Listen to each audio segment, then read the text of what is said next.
Now, y'all might be wondering why I gathered you here today in this extravagantly decorated room full of knives, but it may alarm you to learn that we have a murderer in our midst. Well, I do declare.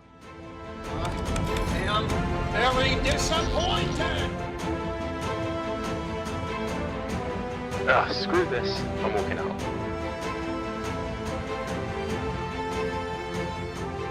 Walked Out, the movie game show podcast. Welcome to Walked Out Podcast, the movie game show podcast. We do game shows about movies between the three of us and see who knows the most and knows each other the best. Let's do this. Hi, I'm Stuart, everyone. I am Amy. Since Matt didn't introduce us. And I am Matt, pronouns he and him. Let's do this. Wonderful. Alright, so if you haven't guessed from the obvious clues, lol, this week's topic is whodunit. So people and or animals, in some cases I found, have to figure out who done some crime. Some animals? Yeah, there are animal movies Yeah. that are like, whodunits. They're not very good. Oh, dude. I totally missed out on... Oh, do you mean, Hoodwinked? Yes, that was actually the exact one I was thinking of. That's kind of whodunit. I love that film. I love that one. That's actually got a lady in it who was also in another whodunit that I watched this week. Ooh, clues. Clue. Yeah. More clues. I did find what Stuart mentioned last week about the character X. Oh, no. And how they just pop up out of nowhere. Mm. I found that actually there's the X room. So I watched Sherlock, the first Robert Downey Jr. Sherlock. Oh, okay. And basically the entire final reveal all comes down to a bunch of clues he found in one particular room in one particular scene. And after that I decided, no, I'm not going to watch the second one for this topic. I enjoy them and I like that they're quite Hollywood action. Yeah. Yeah, I didn't like that it all came down to that one room that they kind of stumbled across. Don't necessarily watch it for the topic, but Game of Shadows is actually a pretty excellent movie. I will say, though, it's a lot of sparkle. That movie is very well presented. And I appreciate it for that. Yeah. But yeah, okay, it is nonsense mystery. It really is. The thing with whodunits is you kind of want to know that if you were there, you could have figured it out with the same logic he did, not necessarily with your own brain work, though. Yeah. One of the fun things about whodunits is they have scenes where a person walks around and tells you what they figured out and how they figured it out. And in theory, you could go and do that yourself. Like, there's a bit in an episode of Sherlock where someone's written something on the wall, and he's like, well, if you write like this, it means he's probably about my height. And there you have a clue that makes sense and you could apply it to another crime scene. Or there's one in the American Sherlock movie. I'm stealing both these examples from a YouTube video called Why Sherlock is Garbage. Isn't that like 6 hours long? Where he puts a marble on the floor and has it roll towards the heavy safe because he's like, hey, it's probably going to weigh the floor down a bit. And in real life it's silly, but for the realism of a movie it works. That's what I quite liked about the murder mystery Netflix film with Adam Sandler and Jennifer Aniston. Was that they're on this cruise ship, this murder mysteries happen. She reads a lot of murder mystery and she's like, yo, I can solve this. And because that's what all of us want to be able to do. We all want that reveal moment where we're like, I figured it out. This, and this. You all want to be on a boat and be like, I look like Jennifer Aniston and I'm a genius. Let's do this. Yeah. That is my dream. That is my dream. Yeah. Why this theme, Matt? Why have you picked this theme? I picked this theme because Lucy showed me the first Robert Downey Jr. Have you only just watched it? Sherlock Holmes movie a while ago. Have you only just watched it? Not just, but like a month ago. Oh. Yeah. Okay. And I watched Game of Shadows shortly after. They are both pretty good. I should watch Game of Shadows. I think we watched Game of Shadows. Game of Shadows is good. They have this whole chess metaphor. The thing is, in the Robert Downey Jr. ones, the detective working isn't amazing because there's too much action going on, but it's just good enough that you don't care. Yeah. What I like about Knives Out is that there's no flash you know, it's got a great cast and it's all, you know, set in the mansion. No one flashes the camera. Occasionally a road. But it's so down to the script. That's what makes that film, is that it's such a strong script. And that's what I found with a lot of the other films. I was looking for that same strong script. Knives Out has been on r/movie details so many times, it's crazy. I was about to argue that point. That movie is flashy, but in like a classy way. It looks amazing. All-star cast who aren't doing that much, and they're all playing assholes in a way that's very fun. That script is so strong, and that's what I think you really need from a proper murder mystery, is to be able to go back, see all the little clues, not exactly be handed it on the plate, but there's tiny little, almost like nuances you can pick up. Also, one of the strong parts you need in that kind of murder mystery with the house is like a philosophical element on class in society. And the fact that we live in like one. in an Inspector Calls, where he's like, do socialism or you're all going to die at the end, in an incredibly subtle way. What? Did you guys have to read an Inspector Calls at school? Yeah. Yeah. Yeah, and there's a bit at the end where the detective's like, you all murdered her by being rich who don't care about the poor. I thought they just murdered her by being kind of both. They sort of neglected her essentially to death.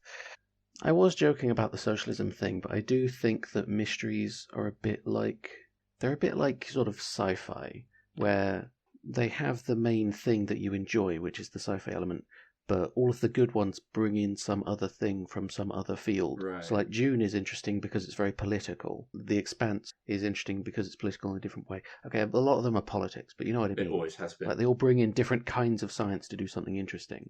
And with murder mysteries and whodunits, they all bring in some other element that you have to know about or don't know about and learn about as you go that makes it interesting. Okay. So like in a lot of cases it's about money and about power. Then in other cases there's like, oh, well, for this mystery to work, we have to learn as we go about, like, you know, Victorian society. All right, so moving on to our first game. Who wants to say the name? Whose Review? Ooh, chimpanzee that! Whose Review? That's an None old of us reference. can say the names of these games without going into a bit. It's really fun. Yeah. Someone pointed out that we've never said the names like a single time without doing a thing. Yes. All right, so whose review? So Amy and Stuart are going to read 3 reviews, 2 of which will be real user-generated internet reviews of the movie in question, and 1 of which will be their own opinion that they've written a review to try and trick us in a whodunit sort of way.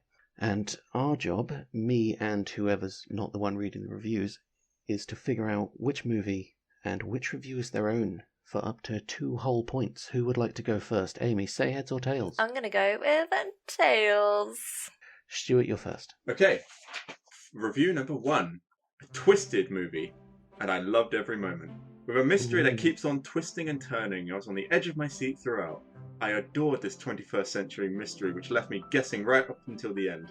I love the blend of comedy and thriller which matched the twisted and batty world which was created. Up to this point, I'm thinking this is every episode of Criminal Minds. Being honest, I'm a sucker for a book-ended story, and the morbid nature of it all was delicious. Don't watch with family. 10 out of 10.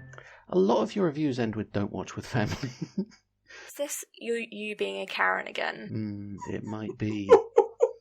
So it's He does 21st Karen a century, lot. so it's modern day. Okay, so I don't think it'll be. Well, we like don't know if it's set in the modern day or if it's made in the modern day. He said this 21st century movie.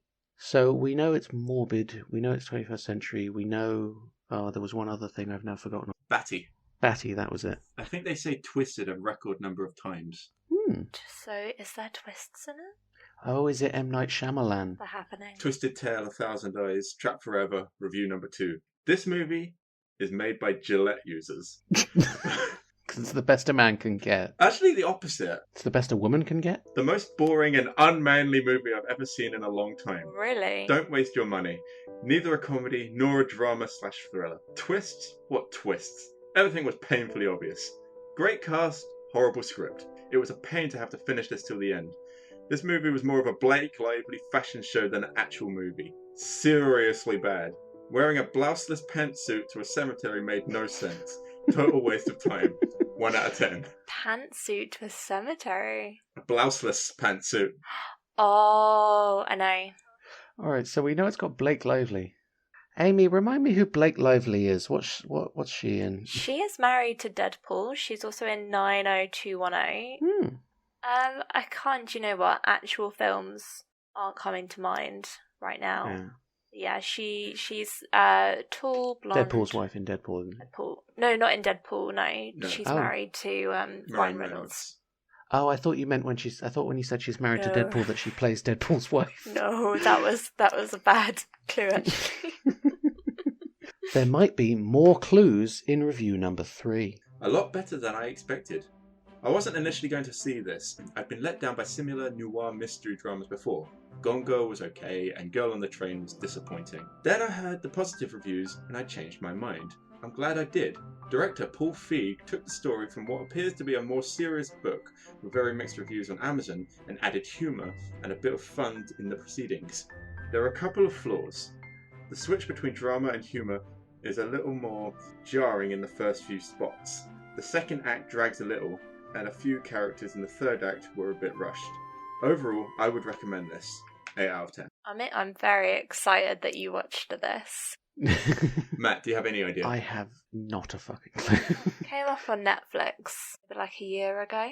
It took me a while to watch it. Yeah. So, it's 21st century film noir, brutal as fuck. I don't know, is it Ozark? I'd never said brutal. Not brutal. Not brutal. Oh. Just twisted. Oh, Twisted. Yeah. Yeah, I don't know. So I get negative half a point. Amy, tell me what it is. You get negative points. Amy. It is, I believe, to be Simple Favor. It is a simple favour. A movie that I wanted to watch 2 years ago, but I was busy that weekend. And I really missed out. It is a mad one. It is twisted. Twisted. It's bonkers. I don't want to talk about the plot, but it's a lot of fun. Yeah, I'd never even heard the name of this. Really? This didn't come up in the lists I looked up. Really? Apparently, I liked what it said about the book, because the book is apparently just as twisted, and the like that review said about them adding comedy, because the book is even worse. I worked with a girl who started reading the book after having watched it, and she confirmed everything. She was like, "Yeah, it's so much worse than the book." So I have to read that now. Thing is, one thing I realised while researching this movie is that the book and the film were sort of made in conjunction, and so the book was released in preparation for the film. They were very close. And then the film was released, but you didn't have to read. You could do either order. It's not Harry Potter, read the books to get it. It's read the book if you want more, or watch the movie to get more. It's pick your pudding. Yeah. Watching this made me really, really appreciate the small cast, because apart from a few side characters and the detective that's in it, but he's barely a character.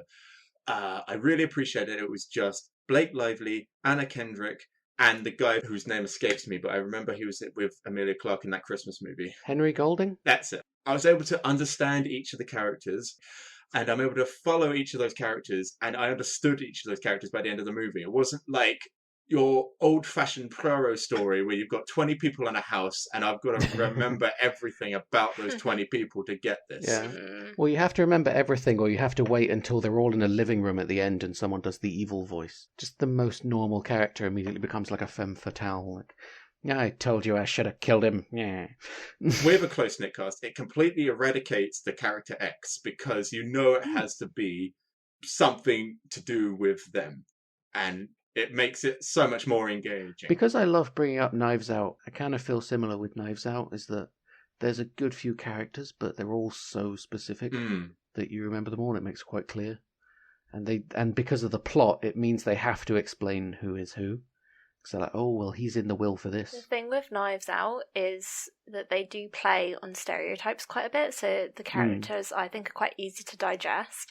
The thing I will say about A Simple Favor, and the reason why you should watch it, Matt, is that you don't ever, I don't think, quite nail any of the characters, which means, as Stuart said about them being quite a small cast, you are always like, oh, but that thing that they did there was a bit and that, like, you don't entirely trust all of them. You like them all, but you don't entirely trust them all. Yeah.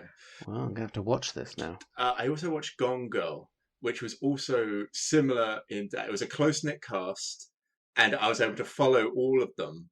And I had a great time watching that movie as well. Which one would you recommend Matt to watch first? Presumably he hasn't seen Gone Girl. Which one would you say for a person to watch first? Which one did you prefer? For Matt, it would be Gone Girl. For Amy, it would be A Simple Favour, but Amy's already watched it. With that in mind, would you like to start guessing whose review, with all my bonus clues I've given you? Give us the taglines again. Yeah, give us the headlines. Twisted movie, and I loved every moment. This movie is made by a Gillette user. A lot better than I expected. See, I don't think you'd write that Gillette line because you'd know it would make no sense. The third one sounded like it had some words in you wouldn't write. So I'm going to say the first one. What about you, Amy? What was one of the opinions in the Gillette one? The most boring, unmanly movie I've ever seen in a long time. Oh, okay. Unmanly, I don't think you'd write that either. Yeah, I'm going to go with number one as well. Number one. Yeah, you're both correct. Yes. Nice. I wanted to do more like judging based on your opinion, but I haven't seen or heard of the movie. What I did find when I was looking at the reviews was that people can be almost as bad as like sci-fi nerds when it comes to murder mysteries. They know exactly what they like about a murder mystery. They know exactly what they don't like. They're very loyal to their writers or to their, screenwriters, book writers. So it was quite long to sift through all the reviews to find like really authentic, like almost like virgin reviews as opposed to the dirty, loyal reviews. Yeah. On the other end of the spectrum, though, my negative review, my Gillette user, that's actually 4 or 5 reviews merged together. Oh, that's interesting. So I cheated a little bit, but they are all there. It's just they're all about a sentence long. Most boring, unmanly movie I've never ever seen. Don't waste your time. Each sentence is a review. Don't waste your time. Twist what twist. I was able to guess everything. Great cast, horrible script. This movie was a Blake Lively fashion show. I loved the outfits, by the way. The outfits and the set design. Oh, yes. Absolutely. It does look stylish when I Google imaged it. Anna Kendrick had 39 different costumes throughout the course of that film. She had 39. Wow. And wait, how long is that? How long is this movie? It's quite long. It's about 2.5 hours, I think. It's a fuck ton of outfits, and I loved every single one of them. Last little bit is about Anna Kendrick, and I was surprised to see her in a role like this because I kept expecting the principal to show up and demand that she get back to school. Because she's done nothing but like teen dramas and stuff. You were like, this is Anna Kendrick's version of Ferris Bueller's Day Off, where she just goes and solves crime. Exactly, but she's a mum in this movie, so it's like, what? You'll absolutely love the ending, I think, Matt. Yeah, you'll love it, yeah. Okay, Miss Fisk. Okay, my one. So, let's start with the 4 out of 10 one. I finally got the time to watch this movie after my best friend mentioned it to me. Sounds familiar, Stuart. How disappointed I was, and how right she was. I found this version to be, frankly, boring from start to finish, even with the star-studded cast. I get that they're like stuck in the snow and on a train, but there's no need to be so dark and grey. Are they trying to make this dark and gritty? It's just not Christie, and the very idea that Hercule Poirot would himself chase a man and tackle him to the ground is absolutely ludicrous. Oh, Amy. I've seen this movie, and I fell asleep through it. Did you walk out? I may as well have done. I walked out.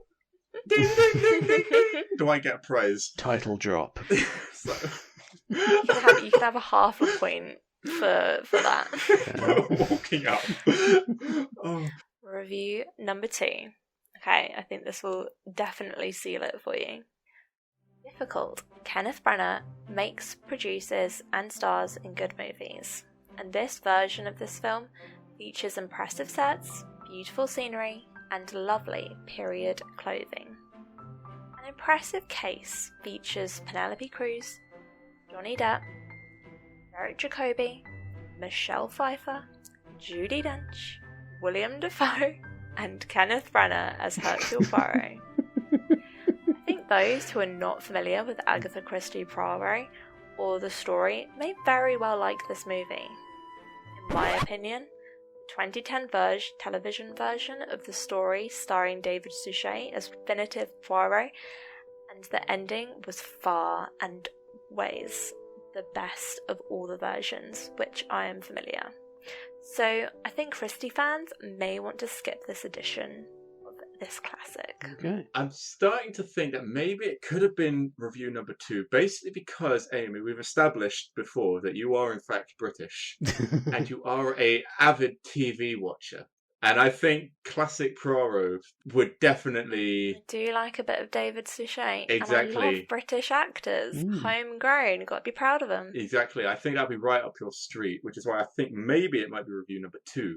But we'll find out. Well, that was a 1 out of 10. So you had a lot of name drops there. Yes. They listed the entire cast. But overall, they were like, if you're a Christie fan, stay away from it. There was a point where you were listing so many names, I was like, is she going to go through the extras? Literally. Who was the guy holding the boom mic, Amy? like the first review said there's a star-studded cast. So, the last one, 10 out of 10. The exquisite cinematography alone was breathtaking. Combine the visuals with depth, smart writing, and you get an award-worthy script. Each performance by the multitude of great actors was inspired. If you appreciate seeing a movie with more than just chase scenes and mass killings, then this is a must-see for you. This is a double thumber, in my opinion. Eyes emoji, knife emoji, heart emoji, heart emoji, heart emoji. 10 out of 10. Okay, yeah, this is not you because you're all about the explosions and killing. Yeah, I don't think you would denigrate killings. Well, I read that review, and if I'm honest, I was just like, have you seen a sort of murder mystery, or have you only watched thrillers and have been led to believe that they are murder mysteries? I was a bit confused by that. And now we have to know if that was a double bluff, so Amy could say, "Oh, I read that." Shall we say it at the same time, or do you not know? I think we should say it on the same time. Would you like me to go over the clues? Oh, I think we both think we know, but if you want to do it for the audience, Okay. Right. On the beat after 3. 3, 2, 1. Murder on the Orient Express. It is indeed Murder on the Orient Express, the Woo! 2017 version. Yay! That movie was... okay, it looks great. Does it look great? You know, it's a movie that exists, but I fell asleep. It looks very modern and high contrast in a way that it might just be because I've watched all the David Suchet, like, Poirot feels weird to me. Because I feel like any Poirot movie should be shot on film in a slightly dingy grey tint with a guy walking stiffly with his arse clenched together. Yeah. My problem with that movie is I watched it, and, well, I watched it, got to about halfway, I fell asleep, and I woke up, and I woke up just in time for him to make the reveal, but I felt like I didn't miss a single thing. I think I know which. I think I'd like to make my guess. I can give you the headlines for all of them to refresh your memory. So, first one was 4 out of 10. That was star-studded cast. Are they trying to make this dark and gritty? Poirot would not chase a man and tackle him. The next one was 1 out of 10. Again, that was a whole list of the cast. But much prefers the David Suchet version, and Christie fans should definitely skip it. And the last one, absolutely loved the cinematography and liked the actual mystery of the film rather than the action that it doesn't have. Alright, so my thoughts. I think you do like the David Suchet ones. Yeah. I don't think you'd give advice to Christie fans like that. No. Because I can imagine it bothering you that Poirot tackled someone. But I can't imagine you writing those emojis. So I'm going to say review number 1. She might have discovered a whole new trick, though. So Why do you like knife emojis? Stab, stab, I stab. honestly, I'm going to stick to my guns. I'm going to say review number 2. well, I think British Amy watches a lot of TV in her youth. Lovely period clothes. Yeah. Do you like my period Yes. dramas? lively period clothes. as Yeah, well. and also I feel like would be a lot more brutal Yeah. to this movie. Oh, no. Well, it was Review number 1. Oh, bitch! Hey. Okay, I am really mad. It was, in fact, my dear best friend Hannah, who had already seen the film. Ah. And she said, you could watch it, Amy, but I didn't like it. Kenneth Branagh, I didn't like him. And I she love was that you're like, my best completely friend right. recommended me it. And her recommendation was, you could watch it. For the audience, can you clarify that you have more than one best friend? It was, I mean, she mentioned it. It wasn't really. I mean, we were talking about Agatha Christie because I'd recently sort of started reading and listening to a lot more Agatha Christie, and I am a David Suchet fan. Yeah. And so I did want to watch it, and obviously it's got Daisy Ridley in there, which that other review didn't mention. And do you know what? From what I've read of Poirot, it's often quite glamorous. I disagree with you, Matt, that Poirot is very grayscale. I actually find it quite vibrant. Like I recently read Death on the Nile, and Oh no, I mean like visually the TV show. oh right, okay. But no, I get what I mean from Agatha Christie books is that they're not necessarily dark and gritty, but that's definitely this like Hollywood spin that they tried to put on this film, and I get that they're in the middle of nowhere, but They do have giant wasps on the covers that make them appealing to young people. My mum has approximately a bajillion murder mysteries and mystery novels around the house, and they did have some of the more fun covers. This is what I was very excited about with this theme, is that I, have been very brought up on Midsummer Murders, David Suchet, so I was very excited for this, but yeah, I did find, especially like with I know we keep going back to it, Sherlock Holmes, Hollywood tries to put this dark, gritty spin on it, when actually you just need Knives Out with a beautiful setting and a really strong script to make a great film, and a star-studded cast doesn't necessarily save it, which is unfortunate. I think it's because like the British ethos towards like crime drama and stuff, you get the sort of rich people's houses and the big fields and the beauty of Britain or whatever, and then they put something terrible in it, and like the contrast is supposed to be. Whereas in America, you sort of get the dark setting where the dark crime happens. Sure. Occasionally you get like the suburbia. Their equivalent, I guess, is like those That's sort very of true, actually. Murder in Suburbia sort of thing, but not the show Murder in Suburbia, because that's set in Britain. Yeah. It's like your next door neighbour could be could be a murderer. Oh, that would be a great theme one day, maybe like when in the month of October. My neighbour's a serial killer or something. There's a million of those, and they're so much fun every time. Good Neighbour, that one with Shia LaBeouf. An absolute favourite of me and my mum's is the My Neighbour, the serial killer sort of tropey thing. Yes. Whether it be teen boy who's a bit of a window watcher, or the housewife or the teen girl makes friends with the mysterious new neighbours or whatever. Uh-oh, he's got a killer basement or something. I love that so much. Right, so at the end of the first game, there are 3 points to me, 2 for Amy, and 1 for Stuart. Would you guys like, even though there's a clear second place, to play a game of shooting blanks? I would love to play a clear game of shooting blanks. What do we do in shooting blanks, Matt? Right, so in shooting blanks, I will be reading out the Netflix or Amazon Prime short synopsis of a movie with certain words blanked out, and the first of you to buzz in and guess the movie without any buzzing, just say something, wins a point and the coveted second place necklace.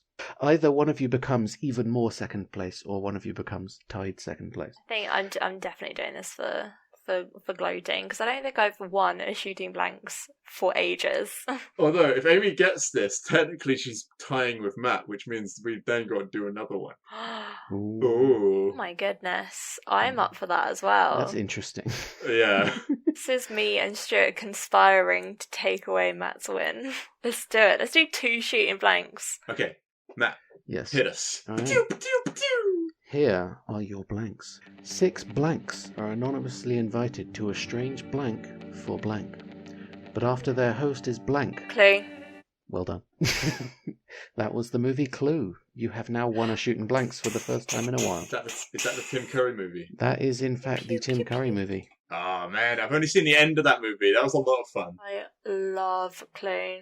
With also Eileen Brennan and Madeline Kahn, Fuck. which I really thought said Madeline McCann for a second. Oh god. I've done the exact same thing watching Clue with the end credits. I did the exact same thing. Madeline Kahn. Oh, Khan. Yeah. Oh dear. So that's where she went missing. Backwards in time. Back in 1970 something. So Amy did that lightning fast. So that means my Yeah. work was not in vain. And that means, Amy, you now have a chance to steal, as the lovely Stuart has prepared a third bonus blank for you guys to shoot for. In an entirely new concept to the show, you can steal or win. Fuck it. I'm not letting you win 3 times. How many? So what? This would be your 4th win in a row. So I've got to stop. Third win in a row. So Yeah. I've got to stop you getting number 3. All right. Okay. Right, so, without further ado, ace detective Harry Goodman goes Simple mysteriously missing, prompting his 21-year-old son Tim to find out what's happened. Aiding in the investigation is Harry's former blank partner, a wisecracking, adorable super sleuth detective played by Ryan Reynolds. Finding that they are a uniquely equipped... Detective Pikachu. Correct! Oh. Oh! Amy did it! I just stole it. I was mentally going through Ryan Reynolds movies while you said it. She pulled the electric rat out of the hat and she has just become our winner for this season's episode 8. I am the super sleuth. Yeah. Right. I literally Googled detective movies real quick. It's a fun family film and It is a fun family film. great for Pokemon fans, especially diehard ones, Oh, it's so good for Pokemon fans. because it's actually canon with the video games. Even my Yeah. mum really enjoyed it. Her experience with Pokemon is Pokemon Go, which she still plays actually, bless her. She picks it up and down. And even she was like looking at all the Pokemon in like the background of the shots going, Yeah. oh, I know that one. I've seen that one before. It's very sweet. Yeah, it's great. I do love the way that movie implements like the Pokemon powers and stuff. Like the Mr. Mime scene is inspired. Oh, it's amazing. Like it's dark, it's funny, it's clever, it's visual, it's great. Yeah. It's the Pokemon movie that all of us dorks have been waiting for our entire lives. You know, Yes. Step aside, Ash Ketchum. You're a has-been who never was. It is the best like video game to Yeah. live action film ever. Absolutely. It's one of those movies where the title makes you think, "Oh, this is just going to be a fun thing and not like a profoundly great movie." Yeah. Like How to Train Yeah. Your Dragon. Like you sort of look at it and think, "That sounds fun," and then it's one of the best movies ever. Even at that bit at the end where you think they're breaking the rules of what they do with the Ditto, and then it's like, oh wait, okay, it's totally in the rules. And Oh, like, Yeah. that's actually kind of scary, that bit as I well. love that. Oh, it Ditto. is freaky, the eyes. Very freaky. Right, I so at the won, end of this I won, episode, our winner won, is I Amy won, Fiske. Oh, Detective yeah. Amy Fisk. Oh. I am very uncomfortable now. You can follow the podcast on Twitter at WalkedOutPod. You can follow me on Twitter at NimSudo, but don't. There's no reason, and I'll find it a bit weird. You can follow Amy on Twitter at... Fisk Monster. And you can follow Stuart on YouTube as Strobertat. That's right. You can follow Stuart and Strobertat, and you can also hear about me now as I talk about next week's theme. Ooh. Nice segue. I chose this theme because of a simple favour, and I thought, you know what? I'm going to go with the scrappy little nobody herself, Anna Kendrick. I've been reading her biography, that's why I got the name. I literally watched Pitch Perfect for like the 5th time today. I watched it recently. And I love Anna Kendrick so much, and I've not watched enough of her movies, so now we've got the perfect excuse to watch all of her movies. Do you know what? Anna Kendrick was in a musical movie called Yeah. Into the Woods, where she plays Cinderella, or a Cinderella-esque character. I don't know if it's officially Yeah. Cinderella. It's kind of complicated because Into the Woods is like a pastiche of all of them. It's something a lot of like theatre groups do as, you know, their first big thing or whatever. She does have a great singing voice. Not sure it suited Into the Woods very well. The rest of the cast is obviously... Yeah. I've just googled Anna Kendrick movies. No, I'm excited. There's a lot of cute little rom-coms that I've yet to watch with Anna Kendrick in. All the high school dramas.